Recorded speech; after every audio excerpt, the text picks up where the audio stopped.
বিসমিল্লাহির রহমানির রহিম। আসসালামু আলাইকুম। কেমন আছেন সবাই? আশা করছি সবাই ভালো আছেন। আলহামদুলিল্লাহ আমিও ভালো আছি। স্বাগত আমার রান্নাঘরে। আজ আমি রান্না করে দেখাবো খাসির রেজালা। খাসির রেজালার জন্য আমি এখানে বড় বড় খাসির মাংস, টুকরা করা খাসির মাংস নিয়েছি।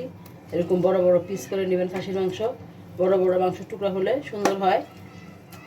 আর এখানে নিলাম রসুন বাটা, আদা বাটা, দারচিনি, এলাচ, কাঁচামরিচ, এখানে হচ্ছে মরিচের গুঁড়া, লবণ, ধনে জিরার গুঁড়া, সামান্য একটু হলুদ, আর এখানে বিভিন্ন রকম মশলা দিয়ে তৈরি একটা মশলা, গরম মশলার গুঁড়া, বাদাম বাটা, টক দই, পেঁয়াজ।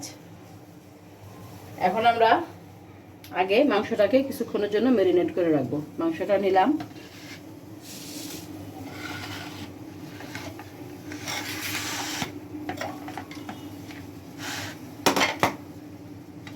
আমি আদা রসুন বাটা সম্পূর্ণটা দিব না, দারচিনি এলাচ দিয়ে দিলাম, অর্ধেকটা দিব রসুন বাটা, আদা বাটা,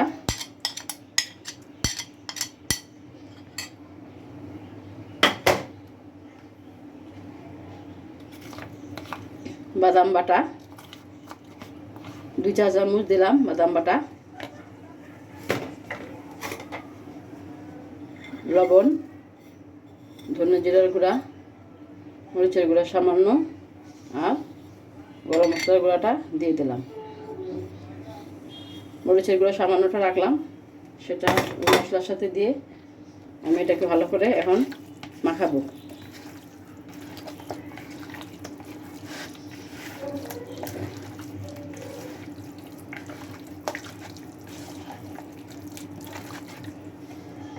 টক দইটাও দিয়ে দিচ্ছি আমি, অর্ধেকটা দিব। ম্যারিনেটের জন্য অর্ধেকটা দিব, বাকিটা আমি রেখে দিলাম মশলা কষানোর জন্য, তখন দিব।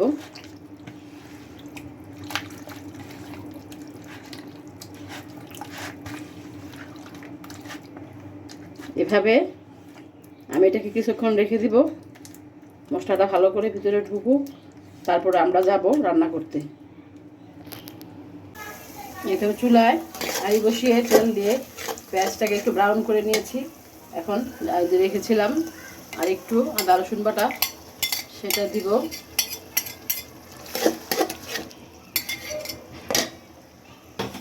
আর সামান্য মরিচের গুঁড়া ছিল, সেটাও দিয়ে দিব।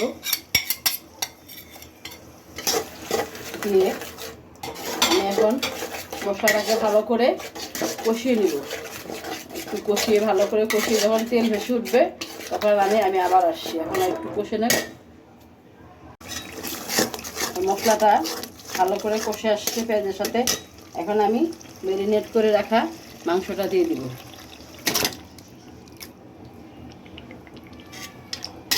ম্যারিনেট করা মাংসটা দিয়ে এখন এটাকে আমি ভালো করে কিছুক্ষণ কষাবো।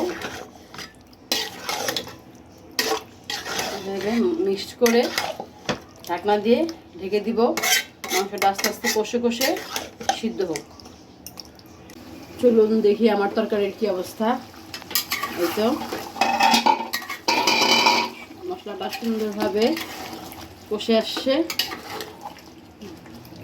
আমি এখানে যেহেতু রেজালা ভুনা ভুনা করবো, বেশি পানি দিব না।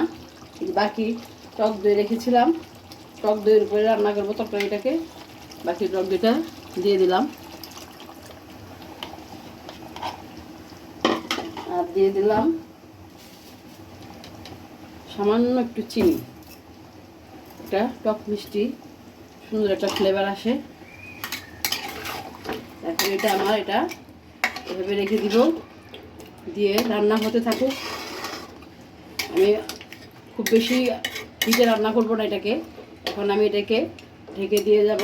অল্প আগুন আস্তে আস্তে সিদ্ধ হবে, এবং বেশি হিট দিয়ে রান্না করলে ঝোল শুকিয়ে যাবে, মাংসটা সিদ্ধ হবে না। এই জন্য আমি এটাকে এভাবে ঢেকে দিয়ে যাব। এটা আস্তে আগুন আস্তে আস্তে হবে।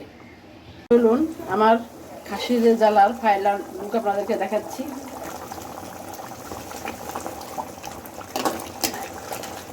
একদম হয়ে গেছে। আমি মাঝখানে এসে কাঁচামরিচ দিয়ে গিয়েছিলাম। আমার রান্না শেষ। এখন আমি বেরেস্তা দিয়ে নামিয়ে ফেলবো। বেরেস্তা দিয়ে নামিয়ে ফেলবো। আমার রান্না শেষ। আমি চুলা নিভিয়ে দিব, কারণ এটা রান্না হয়ে গেলে আরেকটু বসে যাবে, ঠান্ডা হলে আরেকটু বসবে, এই জন্য ঝোল আর শুকাবো না। দেখুন কি সুন্দর কালার আসছে, অনেক লোভনীয় খাসির জ্বালা। এখন আমি চুলা অফ করে দিলাম।